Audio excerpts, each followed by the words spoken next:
Hi hello everyone, అందరికీ నమస్తే. అందరు ఎలా ఉన్నారండి? బాగున్నారా? నేనైతే చాలా బాగున్నానండి. ఇప్పుడు టైం అయితే నైట్ 7:30 అలా అవుతుందండి. ఇది నా నైట్ రొటీన్ అనుకోండి. ఇప్పుడైతే వ్లాగ్ స్టార్ట్ చేశాను. మార్నింగ్ నుంచి వ్లాగ్ ఎందుకు స్టార్ట్ చేయలేదంటే ఫోన్ ఖాళీ లేదు. సో ఈరోజు ఎడిటింగ్ చేసుకున్నాను. పిల్లలకి సెలవే కదా, సో ఎక్కువ టైం వాళ్ళతో అయితే అయిపోయిందండి. సో అందుకే ఇంకా మార్నింగ్ అయితే వ్లాగ్ ఏమి స్టార్ట్ చేయకుండా ఇప్పుడు నైట్ అయితే స్టార్ట్ చేశాను. సో ఇప్పుడు నైట్ వంటలోకి ఏమేమి వండుతున్నాను ఏంటి అన్నది అయితే ఈ వ్లాగ్ కంటిన్యూ అవుతుంది. అలాగే నన్ను చాలామంది సబ్స్క్రైబర్స్ చాట్ జీపీటీని ఉపయోగించి నువ్వు ఇంగ్లీష్ నేర్చుకుంటున్నాను అన్నావు కదా, ఎలా నేర్చుకుంటున్నావు, ఎలా ప్రాక్టీస్ చేస్తున్నావు అది చెప్పు భవాని అని కొంతమంది అయితే అడిగారండి. సో అది కూడా ఇంక్లూడ్ చేస్తాను. మీకు ఎవరికైనా ఇంట్రెస్ట్ ఉంటే అది కూడా మీరు ఫాలో అవ్వచ్చు. నిన్న వ్లాగ్లో చెప్పాను కదండి, గ్యాస్ స్టవ్ని క్లీన్ చేయాలి, కాల్ లాగేస్తున్నాయి, ఇంక ఇప్పుడు చేయలేను అనేసి. ఇంకా ఈరోజు ఆఫ్టర్నూన్ లంచ్ అయిపోయిన తర్వాత నేను ఫస్ట్ గ్యాస్ స్టవ్ని అయితే క్లీన్ చేసుకోవడం స్టార్ట్ చేశానండి. పప్పు తాలింపు వేసినవి అవన్నీ పప్పు మరకలు ఇలా ఒడిగిపోయినాయి అనమాట. ఇంకా శుభ్రంగా గ్యాస్ స్టవ్ అంతా క్లీన్ చేసేసాను. టీ అంతా పొంగిపోయిందండి. ఆ టీ పొడి అది కిందకైతే వచ్చేసింది. సో చక్కగా అది సోప్ అప్లై చేసేసి కొద్దిసేపు నానబెట్టి తర్వాత స్టీల్ పీస్తో రుద్దేశాను అనమాట. ఇలా గ్యాస్ స్టవ్ని డీప్ క్లీన్ చేసినప్పుడు ఒక 2-3 డేస్ చాలా బాగా అనిపిస్తుందండి వంటగది. తర్వాత మళ్ళీ యాజ్ యూజువల్ అయిపోద్ది. రెగ్యులర్ క్లీనింగ్ కన్నా డీప్ క్లీనింగ్ బాగా అనిపిస్తుంది నాకు. రెగ్యులర్ క్లీనింగ్ నార్మల్గా అలా పైపైన బాగున్నట్టు అనిపిస్తుంది, కానీ డీప్ క్లీనింగ్లో చాలా డిఫరెన్స్ అనిపిస్తుంది అనమాట నాకు. చాలా గట్టిగా రుద్ది అయితే గ్యాస్ స్టవ్ మొత్తాన్ని క్లీన్ చేసేసాను. తర్వాత పిల్లలిద్దరిని తీసుకుని నేను మా వారు కలిసి కరాటే దగ్గరికి అయితే వెళ్ళొచ్చేసామండి. అయితే కరాటే క్లాసు సెలవు అయితే ఇచ్చేసారండి. హోలీ ఈసారి 2 రోజుల కింద వచ్చింది కదా, కొంతమంది ఏమో ఈరోజు సెలబ్రేట్ చేసుకున్నారు, కొంతమంది ఏమో రేపు సెలబ్రేట్ చేసుకుంటున్నారు. సో అందుకనేసి సారు హోలీ వల్ల సెలవంట. మాకు తెలియదు ఆ విషయము, గ్రూప్లో కూడా ఏమీ మెసేజ్ పెట్టలేదు. సో మేము ఇంకా ఉందేమో అనుకుని వెళ్ళిపోతే అక్కడేమో కరాటే క్లాసు సెలవు అనుకుంటే ఎవ్వరూ రాలేదు. ఇంక మేము ఏం చేసాము, ఇంటికైతే వచ్చేసి పిల్లలైతే ఆడుకుంటున్నారు. నేనేమో స్నానం అవి చేసేసి ఇంకా వంట పని అయితే స్టార్ట్ చేశానండి. ఈరోజు వంట కోసం నేను ఏం వండను అని మా వారిని అడిగితే బంగాళదుంపలు ఉన్నాయా అని అడిగారు. సరే అయితే అనేసి బంగాళదుంప టమాటా కోడిగుడ్లు అయితే వండుతున్నానండి.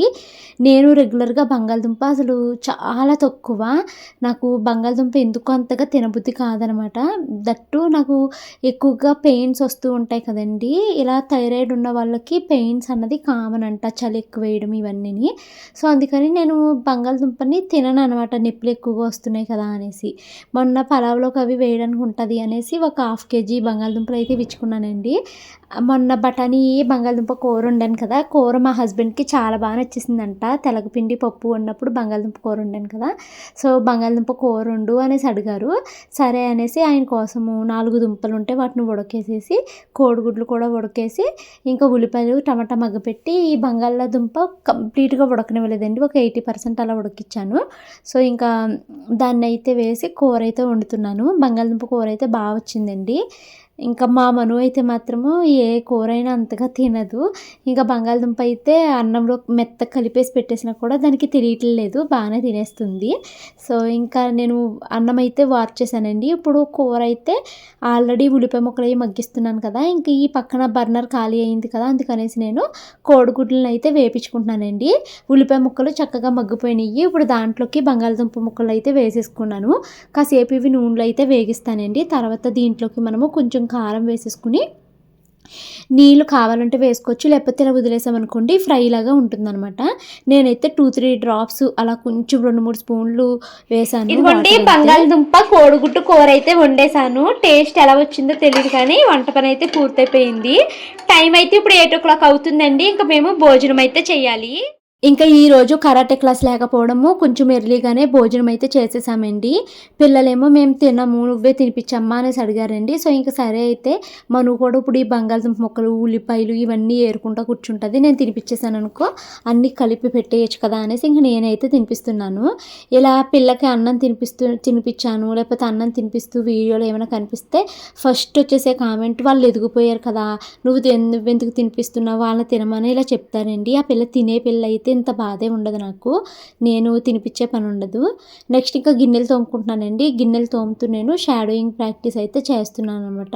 సో వాళ్ళు ఏం మాట్లాడితే మనం అదే వాళ్ళ వెనకాల రిపీట్ చేసుకుంటూ రావాలి. సో నాకు ఇది మోస్ట్ ఫేవరెట్ అయిపోయిందండి. గిన్నెలు ఎప్పుడెప్పుడు తోముతానా, ఎప్పుడెప్పుడు షాడోయింగ్ ప్రాక్టీస్ చేస్తానా అన్నంత అలవాటు అయిపోయింది. స్టార్టింగ్ ఏమో అసలు చేయబుద్ధి అయ్యేది కాదు. ఇప్పుడేమో ఇది మాత్రం చాలా ఫేవరెట్ అయిపోయింది. సో ఇంకా ఈ గిన్నెలు తోమడం ఇవన్నీ కంప్లీట్ అయిపోయిన తర్వాత నేను ఇంగ్లీష్ని ఎలా ప్రాక్టీస్ చేస్తున్నాను, ఎంతవరకు గ్రోత్ వచ్చింది అన్నది చెప్తానండి. కన్సిస్టెన్సీ చాలా ఇంపార్టెంట్ అండి. మనం ఏ పని చేస్తున్నాని నేను రెగ్యులర్గా కన్సిస్టెన్సీని చూపించలేకపోతున్నాను. కుదిరినప్పుడు ఫాలో అవుతున్నాను. ఒక పక్కన ఇంట్లో అన్ని పనులు చేసుకుంటూ, పిల్లల్ని చూసుకుంటూ, చేసిన ప్రతి పనిని వీడియో షూట్ ఎడిటింగ్ చేస్తూ, ఇంకా ఎక్కడైనా ఖాళీగా ఒక half an hour 1 hour time దొరికితే దాన్ని నేను ఇలాగా ప్రాక్టీసింగ్కి ఉపయోగిస్తున్నాను అనమాట. షాడోయింగ్ అయితే ప్రతిరోజు కుదురుతుంది గిన్నెలు తోముతున్నప్పుడు. కానీ ఇంకా నేను కొత్త పదాలు, కొత్త వొకాబులరీ ఇవి నేర్చుకోవడమే పాసిబుల్ అవ్వట్లేదు. ఒక్కొక్క రోజు కుదురుతుంది, ఒక్కో రోజు కుదరట్లేదు. ఇంక పిల్లలకి ఎగ్జామ్స్ అయిపోతే ఎక్కువ ఖాళీ టైం దొరుకుతుంది కాబట్టి మంచిగా కన్సిస్టెన్సీని అయితే మెయింటైన్ చేయాలి అని అనుకుంటున్నాను. మెయిన్ ఏంటంటే వీడియోస్, రీల్స్ ఇంగ్లీష్లో పెట్టాలి అని అనుకుంటానండి. అది కన్సిస్టెన్సీని మెయింటైన్ చేయలేకపోతున్నాను. అదొక్కటి నేను లైన్లో పడితే సరిపోతుంది. ఇప్పుడు నాకు ఎంత బిజీగా ఉన్నా కూడా యూట్యూబ్లో ఖచ్చితంగా ఒక షార్ట్ కానీ, లాంగ్ వీడియో కానీ ఎంత కన్సిస్టెన్సీగా పెడుతున్నానో అలా నేను ఇంగ్లీష్ వీడియోస్ని కూడా పోస్ట్ చేయగలిగితే ఒక పక్క నాకు ఇంగ్లీష్ ఇంప్రూవ్మెంట్ వస్తుంది. రెండోది ఏంటి అంటే తెలుగు ఛానల్ డౌన్ అయిపోయినా ఇంగ్లీష్ ఇది మంచిగా లిగిస్తే దాని ద్వారా కొత్త ఆడియన్స్ నాకు వస్తారు కదా. ఇంగ్లీష్ అంటే మనకి ఆల్ ఓవర్ ఇండియాలో ఎవరైనా కూడా చూడొచ్చు, వేరే కంట్రీ వాళ్ళు చూడొచ్చు. ఎవరు చూసినా ఇంగ్లీష్ అన్నది అందరికీ కామన్ లాంగ్వేజ్ కాబట్టి ఆ విధంగా ఏమన్నా గ్రోత్ వస్తుంది ఏమో అన్న ఒక చిన్న ఆశ అనమాట. నేనైతే ఈ సోషల్ మీడియా త్రూనే నేను నా లైఫ్లో ఎదగాలి అనుకుంటున్నాను. సో దానికోసము ఎంతైనా కష్టపడాలి అనుకుంటున్నానండి. ఇప్పుడు నేను ఇంగ్లీష్ నేర్చుకోవడానికి కూడా మెయిన్ రీజన్ ఒకటి, నా కెరియర్ ఇక్కడితో స్టాప్ అయిపోకుండా ముందుకు వెళ్ళాలి అన్నది ఒకటైతే, రెండు వేరే ఈవెంట్స్కి ఏమైనా వెళ్ళినప్పుడు, వేరే స్టేట్ వాళ్ళు వచ్చినప్పుడు వాళ్ళతో నేను కలవలేకపోతున్నాను. లాంగ్వేజ్ ఇబ్బంది అవుతుంది. మెయిన్ ఏంటి అంటే భయము. నన్ను చూసి నవ్వుతారేమో తప్పులు మాట్లాడితే అన్న భయాన్ని నేను అధిగమించాలి అనుకుంటున్నానండి. దానికోసమే కొత్త ప్రయత్నం అనమాట. చూద్దాం, నేను ఏదైనా మొదలెట్టాను అంటే దాన్ని పూర్తిగా సక్సెస్ అయ్యే వరకు వదిలే రకం కాదు. దీంట్లో కూడా వదలకుండా అలా ముందుకు వెళ్తానన్న హోప్తోనే అయితే ఉన్నాను. స్లో అవ్వచ్చు, బట్ నేనైతే అది అయ్యే వరకు, ఇందులో నేను సక్సెస్ అయ్యే వరకు వదలను. అది మాత్రం నేను పక్కా చెప్తున్నాను. ఇప్పుడు నాకు ఇంట్లో పిల్లలు, ఇంటి పని వీటి వల్ల కొంచెం స్లో అవుతుంది. స్లో అయినా పర్వాలేదు, నేను స్లోగానే ముందుకైతే వెళ్ళాలి అని అనుకుంటున్నానండి. సో ఎలా ప్రాక్టీస్ చేస్తున్నాను ఏంటి ఇవన్నీ చెప్తాను. మీలో ఎవరైనా కూడా ప్రాక్టీస్ చేయండి. ఇంట్లో పనంతా కంప్లీట్ అయిపోయిందండి. ఇంక ఈ వ్లాగ్ ఎండ్ చేసే ముందు నేను ఇంగ్లీష్ ఎలా నేర్చుకుంటున్నానో చెప్పు అనేసి జస్ట్ ఒకళ్ళిద్దరు అడిగారనమాట. సో అది కూడా ఇందులో ఇంక్లూడ్ చేస్తున్నాను. మీరు ఎవరైనా కొత్తగా ఏదైనా ఒకటి నేర్చుకోవాలి అనుకున్నప్పుడు ఈ విధానాన్ని ఫాలో అవుతే మీకు కూడా ఇది వర్కౌట్ అవుతుంది అనేసి చెప్తున్నానండి. నేను ఇప్పుడు ఇంగ్లీష్ లాంగ్వేజ్ అయితే నేర్చుకుంటున్నాను కదా. అయితే నాకు ఇంగ్లీషు బాగానే వచ్చు. నాలో ఏంటంటే మెయిన్ ఇంగ్లీషు మాట్లాడేటప్పుడు ఒక భయం ఉంటుంది. అంటే తప్పులు మాట్లాడుతున్నాను, ఎవరైనా నవ్వుతారేమో అన్న భయం ఒకటి. నాకు తెలిసింది కూడా మాట్లాడాలి అంటే నేను ఫ్రీజ్ అయిపోతాను అనమాట, సరిగ్గా మాట్లాడలేను. సో ఈ భయాన్ని తగ్గించుకోవాలి అంటే నేను ఇంకా ఇంగ్లీష్ని బాగా నేర్చుకోవాలి, కాన్ఫిడెన్స్ని బిల్డ్ చేసుకోవాలి అనేసి జర్నీ అయితే స్టార్ట్ చేశానండి. సో నేను 4 విధానాలు అయితే ఫాలో అవుతున్నానండి నేర్చుకోవడానికి. నా ఇంగ్లీష్ జర్నీ మొత్తంలో నాకు చాట్‌జీపీటీ అయితే చాలా హెల్ప్ అవుతుందండి. సో నేను ఇంగ్లీష్ నేర్చుకోవడంలో నేను ఫాలో అయ్యేది చెప్తాను. 4 విధానాల్లో ఎక్కువగా ఏది ఫాలో అవుతాను అంటే షాడోయింగ్ అండి. షాడోయింగ్ అంటే ఏమీ లేదు, యూట్యూబ్లో మనకి చాలా ఇంగ్లీష్ వీడియోస్ ఉంటాయి కదా. అందులో ఏదో ఒక వీడియోని ఓపెన్ చేసి అందులో వాళ్ళు ఏ విధంగా అయితే మాట్లాడుతున్నారో ఎగ్జాక్ట్గా నేను వాళ్ళు మాట్లాడుతున్న దాన్ని రిపీట్ చేయడం అనమాట. ఫర్ ఎగ్జాంపుల్ మీకు చూపిస్తాను ఉండండి. నేను ఇంగ్లీష్ ఇప్పుడు ప్రజెంట్ అయితే ఇది వరకు నేను గిన్నెలు తోమేటప్పుడు ఎక్కువగా తెలుగు వీడియోస్ ఒకటి వింటూ ఉండేదాన్నండి. ప్రస్తుతము నా యూట్యూబ్లో ఉన్న బ్రౌజింగ్ అంతా ఇంగ్లీష్ తోటే నిండిపోయింది. ఒకసారి ఫాస్ట్ పెట్టినా అయితే చెప్తున్నారో దాన్ని కూడా నేను వాళ్ళతో పాటు రిపీట్ చేస్తానండి. అయితే ఇది వీడియో ఒకసారి 20 మినిట్స్ ఉంటుంది, ఒకసారి 14 మినిట్స్ ఉంటుంది అలాగా. అయితే నేను దీనికోసం స్పెషల్గా టైం కేటాయించి కూర్చుని నేర్చుకునేంత టైం నాకు ఉండదు కాబట్టి రోజులో నేను 3 సార్లు గిన్నెలు తోముతాను కదండి, ఆ 3 సార్లు ఈ వీడియో అయితే పెట్టుకుని అలా వాళ్ళతో పాటు రిపీట్ చేస్తాను అనమాట. ఓ పక్కన గిన్నెల పని అయిపోతుంది, నా ప్రాక్టీస్ కూడా అయిపోతుంది. సో నేను ఫాలో అయ్యేది ఫస్ట్ వన్ వచ్చేసి షాడోయింగ్. ఇది చాలా బాగా హెల్ప్ అవుతుందండి. నెక్స్ట్ సెకండ్ వన్ అండి, నేను డైరీ అయితే రాస్తున్నాను. ఇది జనవరి 1న అయితే స్టార్ట్ చేశానండి. జనవరి 1 నుంచి ఇప్పటికీ మనకి ఫిబ్రవరి కంప్లీట్ అయిపోయి మార్చ్ వచ్చింది కదా. సో ప్రతిరోజు నా మార్నింగ్ నుంచి నైట్ వరకు నా డే ఎలా జరిగింది అన్నది సింపుల్ ఇంగ్లీష్ సెంటెన్సెస్ అయితే రాస్తున్నానండి. ఇలా రాసిన తర్వాత నేను ఇది ఫోటో తీసి ChatGPTకి అయితే పంపిస్తానండి. అప్పుడు నేను ఏదైతే తప్పులు రాశానో అవన్నీ ChatGPT ఇక్కడ తప్పులు రాసేవారు, ఇక్కడ ఫాస్ట్ టెన్స్ ఉపయోగించాల్సింది సింపుల్ టెన్స్ ప్రజెంట్ టెన్స్ ఉపయోగించారు, ఎలా కాదు ఎలా రాయాలి అని అది నాకు ఎక్స్ప్లెనేషన్ అయితే ఇస్తుంది అనమాట.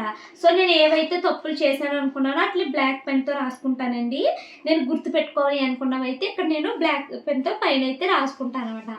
సో ఇలా నెక్స్ట్ డే డైరీ రాసినప్పుడు నేను మళ్ళీ సేమ్ సెంటెన్స్ ఏమైనా రిపీట్ అవుతున్నప్పుడు ఈ ChatGPT కరెక్షన్ ఎలా చెప్పింది అన్నది చూసుకుని దాన్ని బట్టి నా డే అంతా గడిచిపోయాక నైట్ పడుకునే ముందు ఒక 1/2 అవర్ దీనికోసం అయితే టైం స్పెండ్ చేస్తానండి. ఇది సెకండ్. నెక్స్ట్ థర్డ్ వన్ వచ్చేసండి సెల్ఫ్ టాక్. అంటే మనం ఇంగ్లీష్ నేర్చుకునే వాళ్ళు మనం ఎక్కువగా మన బ్రెయిన్ ఇంగ్లీష్కి ట్రైన్ చేయాలంట. నేను ఆల్రెడీ నా మౌత్ని నా టంగ్ని ట్రైన్ చేస్తున్నాను షాడోయింగ్ చేస్తూ. సో నా బ్రెయిన్ కూడా నేను ట్రైన్ చేయాలి కాబట్టి ఎక్కువగా ఇంగ్లీష్లో ఆలోచిస్తూ ఉండాలన్నమాట. సో నేను వాకింగ్కి వెళ్ళినప్పుడు మా హస్బెండ్ లేరు అనుకోండి, నేను ఒక్కదాన్నే వెళ్తాను కదా. సో అప్పుడు నాకు నేనుగా ఏదో ఒక టాపిక్ తీసుకుని ఇంగ్లీష్లో మాట్లాడుకుంటూ ఉంటాను. ఒకసారి పక్కన వాళ్ళు ఇదేంటి పిచ్చిదా అనుకుంటారండి. సో అనుకున్నారులేండి, నాకు నేను ప్రాక్టీస్ అయితే చేస్తూ ఉంటాను అనమాట. సో సెల్ఫ్ టాక్, ఇలా సెల్ఫ్ టాక్ చేసుకున్నప్పుడు తప్పులు ఇవేం పట్టించుకోక్కర్లేదు, మనం మాట్లాడుకుంటూ వెళ్ళిపోవచ్చు. సో సెల్ఫ్ టాక్ అయితే బాగా పనిచేస్తుందండి. నెక్స్ట్ ఫోర్త్ వన్ ఏంటంటే నేను ఫ్రేజల్ వెర్బ్స్ అయితే నేర్చుకుంటున్నానండి. దానికి ChatGPT హెల్ప్ అయితే చేస్తుంది అనమాట. నేను ఖాళీగా ఉన్న టైంలో ఈరోజు నాకు ఒక కొత్త ఫ్రేజల్ వెర్బ్ని నేర్పించు ChatGPT అంటే అది ఒక కొత్త ఫ్రేజల్ వెర్బ్ ఇస్తుంది. ఇది నేను కన్సిస్టెన్సీగా చేయలేకపోతున్నాను. ఒక రోజు టైం ఉంటుంది, ఒక రోజు టైం కుదరదు అనమాట. నాకు ఎప్పుడు టైం కుదురుతుందో అప్పుడు నేను ఖచ్చితంగా ఒక్కొక్క ఫ్రేజల్ వెర్బ్ అయితే చేస్తున్నానండి ప్రాక్టీస్ చేసి. అది తెలుగులో సెంటెన్సెస్, తెలుగులో ఒక పెద్ద పారాగ్రాఫ్ ఇస్తే అది నేర్పిన ఫ్రేజల్ వెర్బ్స్ తోటి నేను సెంటెన్స్ ఫార్మేషన్ చేయడము, అలాగే వీడియో అలాగే నేను అది ఏదైతే తెలుగు పారాగ్రాఫ్ ఇచ్చిందో దాన్ని ఇంగ్లీష్లోకి మారుస్తాను అనమాట. ఏదైతే కొత్త పదము కొత్త వొకాబులరీ ఏదైతే నేర్చుకుంటానో దాంతో నేను సెంటెన్సెస్ అయితే చేస్తున్నానండి. ఇప్పుడు రీసెంట్గా నేను కొత్తగా ఇంకొకటి ఏం స్టార్ట్ చేశాను అంటే ఇప్పుడు వరకు నేను నేర్చుకున్నాను కదా, 3-4 మంత్స్ నుంచి ఇంగ్లీష్ జర్నీ కంటిన్యూ చేశాను కదా. ఈ 3-4 మంత్స్లో నాకు వచ్చింది ఏంటి అంటే నేను ఎంత పెద్ద పారాగ్రాఫ్ అయినా ఇంగ్లీష్లోకి రాస్తున్నాను. ఇది వరకు కూడా రాసేదాన్ని, కాకపోతే ఇప్పుడు కొత్తగా నేర్చుకున్న పదాలతో రాస్తున్నాను. తర్వాత డైరీ కూడా మంచిగా ప్రతిరోజు రాస్తున్నాను. కొంచెము ఏదైనా ఒక పని చేస్తున్నప్పుడు తెలుగులో ఆలోచించేదానికన్నా ఫస్ట్ ఇంగ్లీష్లో ఆలోచన అయితే వస్తుందన్నమాట. ప్రతిదాన్ని ఇంగ్లీష్లో ఆలోచించడం ఇలా వచ్చింది.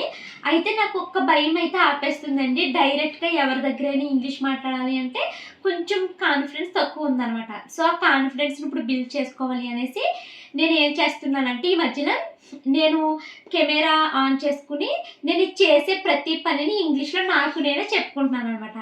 ఇవి రికార్డ్ చేసుకుంటాను కానీ ఇవి ఇన్స్టాగ్రామ్లో కానీ యూట్యూబ్లో కానీ అప్లోడ్ చేయట్లేదండి. ఎందుకంటే నాకు ధైర్యం కోసం అది నేను రికార్డ్ చేసుకుంటున్నాను. బట్ నిన్నే ఒక వీడియో అయితే పోస్ట్ చేశాను ఇన్స్టాగ్రామ్లో, చాలామంది సపోర్ట్ చేస్తూ కామెంట్స్ అయితే పెట్టారండి, మంచిగా రీచ్ కూడా వచ్చింది. సో ఇది ఆడియన్స్కి నచ్చుతుంది కాబట్టి ఇలాంటి వీడియోస్ కూడా పోస్ట్ చేయాలి అని అనుకుంటున్నాను అనమాట.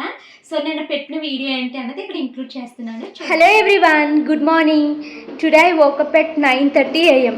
Usually I woke up at 6 a.m. every day, but today my kids don't have school, that's why I woke up very late. Now I am preparing our breakfast. Today our breakfast is dosa. After breakfast, I got fresh and wear new dress. How is my dress? Now the time is 12:30 p.m. Now I am starting cooking. For today's lunch, I prepared white rice, egg and dry fish curry. Now it's time for lunch. Now, first I feed my kids, then I will eat.